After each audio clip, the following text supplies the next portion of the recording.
Kama tujuavyo kwamba waumini wa dini ya Kiislamu duniani kote wapo katika kipindi cha mfungo wa mwezi mtukufu wa Ramadhani, ambapo baada ya kuhitimisha mfungo huo utafuatiwa na sikukuu ya Eid al-Fitr ambayo inatarajiwa kufanyika tarehe 31 mwezi Machi mwaka 2025 ama tarehe 1 mwezi Aprili mwaka 2025 kutegemea na mwandamo wa mwezi. Katika kuadhimisha sikukuu hiyo, Jeshi la Polisi mkoa wa Kusini Unguja limejipanga vema ili kuhakikisha linadhibiti hali ya usalama na matukio ya matishio ya kiusalama yasijitokeze katika himaya yetu, ambao mara nyingi watu wengine wahalifu wanatumia fursa ya sikukuu kama hizi ili kutimiza malengo yao ya kihalifu. Hivyo basi, Jeshi la Polisi mkoa wa Kusini Unguja limejipanga kuimarisha ulinzi katika viwanja vyote vya sikukuu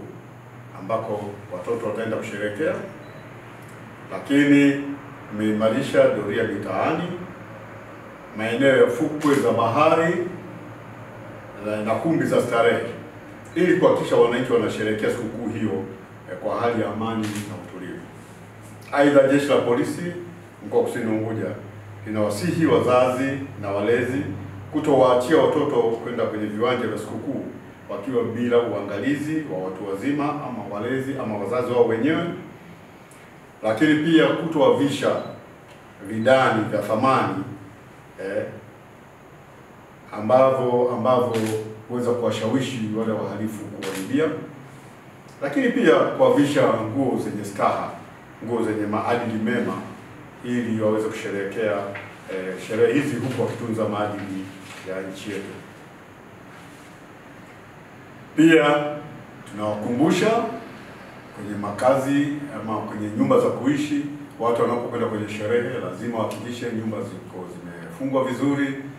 na ikiwezekana kuacha mtu mmoja ama wawili kwa ajili ya uangalizi ili kuondoa fursa ya wahalifu kwenda kuvunja majumba na kuiba. Kwa upande wa usalama barabarani, Jeshi la Polisi limejipanga vizuri kudhibiti mienendo ya vyombo vyote vitakavyotumia barabara ili kuepusha ajali. Lakini pia tunatoa wito kwa wananchi waendeshe vyombo vya barabarani au vyombo vya maringi mawili, magari, huku wakifuata sheria na kanuni za usalama barabarani ili kulinda maisha yao na maisha ya watu wengine. Aidha, tunawasihi madereva wote wasitumie kilevi wanapoendesha magari, wasiende mwendo kasi, lakini waepuke kuyapita magari mengine ama kuovertake bila uangalifu, ili sherehe zetu ziende kwa amani na zikiisha kwa amani itakuwa ni jambo la heri zaidi. Na wananchi kwa ujumla muendelee kutoa taarifa juu ya uhalifu na wahalifu. Kwa kushirikiana na Jeshi la Polisi tunaamini kwamba Eid al-Fitr bila uhalifu mkoa wa Kusini Unguja inawezekana. Asante kwa kusikiliza.